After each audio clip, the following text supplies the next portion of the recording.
Brad, are you just trying to scare us? Shh. Do you guys see that?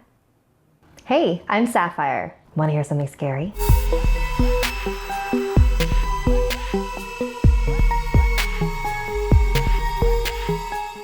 Our next chapter is inspired by an encounter that Maggie and her family experienced.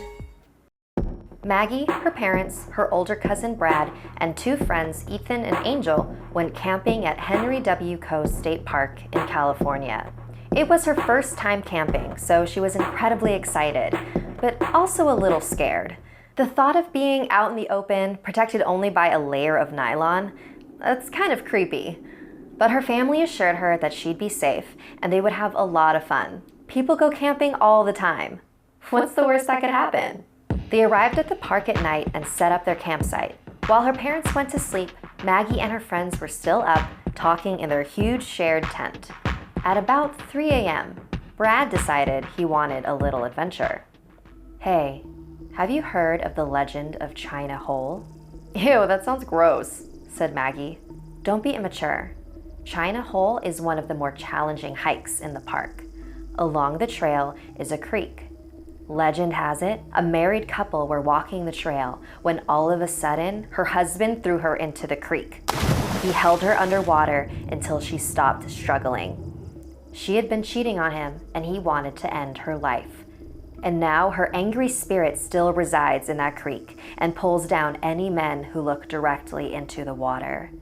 And the weirdest thing is, corpses will appear in the park, dead from drowning, but nowhere near the creek. You're so full of shit, Angel said. Our campsite isn't that far from the creek. Why don't we go find out?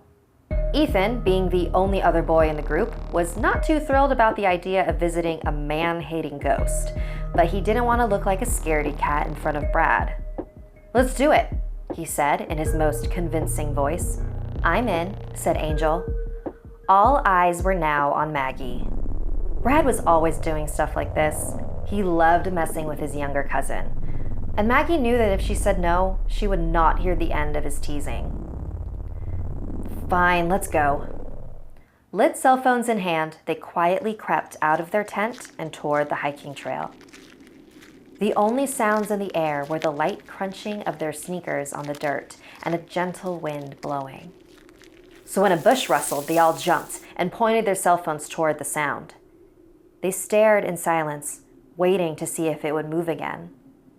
It was probably just a lizard or something, Brad said. Let's keep moving. They continued to slowly make their way toward the supposedly haunted creek.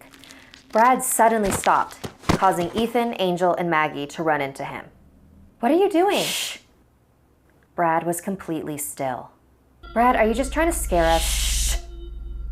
Do you guys see that? Brad slowly lifted his cell phone higher and higher until, in the distance, they could make out the faint outline of a woman.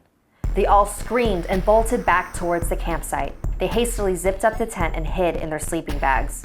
Maggie was trying to rationalize what they had just saw. Maybe it was just a shadow that looked like a woman. Either way, she was glad to be back in the tent. Then, she heard what sounded like footsteps outside of the tent. Slowly, she lowered her sleeping bag. On the tent was the silhouette of a woman. Maggie quickly retreated back into her bag. Eventually, she was able to fall asleep. The next morning, Maggie woke up to an empty tent. She heard voices outside, and so she went out to see what was going on. A few police officers were talking to her friends and parents. One of the officers saw Maggie and called for her to come over.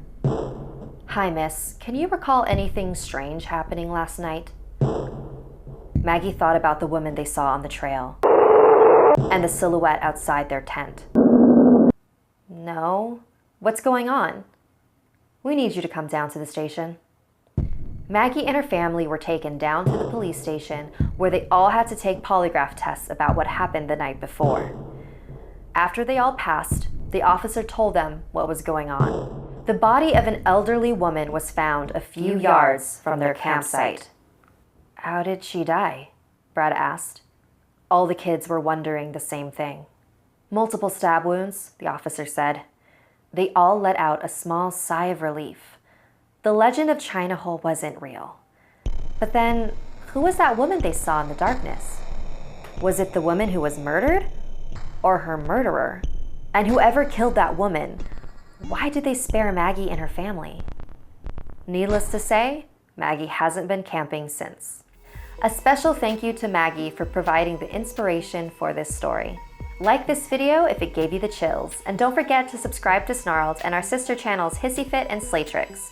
If you or anyone you know have any unique paranormal experiences, send me an email at somethingscary@snarled.com, and I might animate your story. Even if it doesn't fit in with a current theme, it might fit one in the future. And if your story doesn't make it into an episode, tune into my weekly live stream every Wednesday at 4 p.m. Pacific Standard Time, and I might read it live. If you dare, follow me on Instagram and Twitter at Awkward Sapphire. Until next time, sweet dreams.